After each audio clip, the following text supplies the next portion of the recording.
بسم الله الرحمن الرحيم والنازعات غرقا والناشطات نشطا والسابحات سبحا فالسابقات سبقا فالمدبرات أمرا يوم ترجف الراجفة تتبعها الرادفة قلوب يومئذ واجفة أبصارها خاشعة يقولون أئنا لمردودون في الحافرة أئذا كنا عظاما نخرة قالوا تلك إذا قرة خاسرة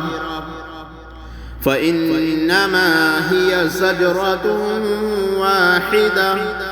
فإذا هم بالساحرة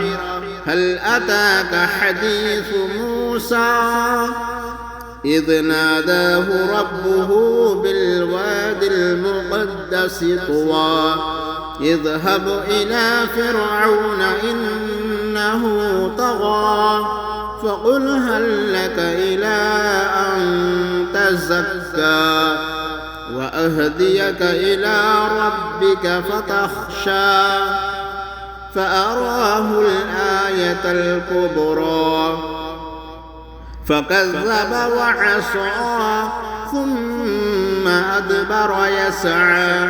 فحشر فنادى فقال أنا ربكم الأعلى فأخذه الله نكال الآخرة والأولى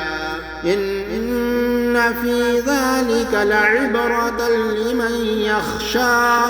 أأنتم أشد خلقا أم السماء بناها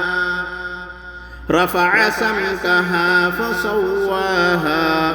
وأغطش ليلها وأخرج ضحاها والأرض بعد ذلك دحاها أخرج منها ماءها ومرعاها والجبال أرساها متاعا لكم ولأنعامكم فإذا جاءت الطامة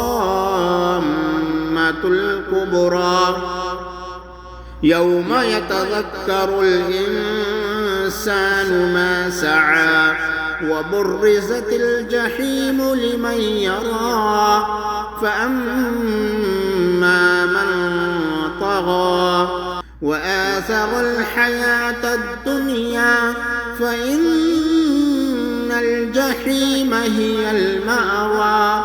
وأما من خاف مقام ربه ونهى النفس عن الهوى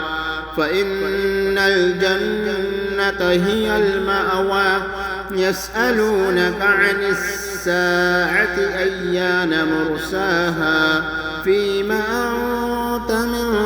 ذكراها إلى ربك منتهاها إنما أنت منذر من يخشاها كأنهم يوم يرونها لم يلبثوا إلا عشية أو ضحاها صدق الله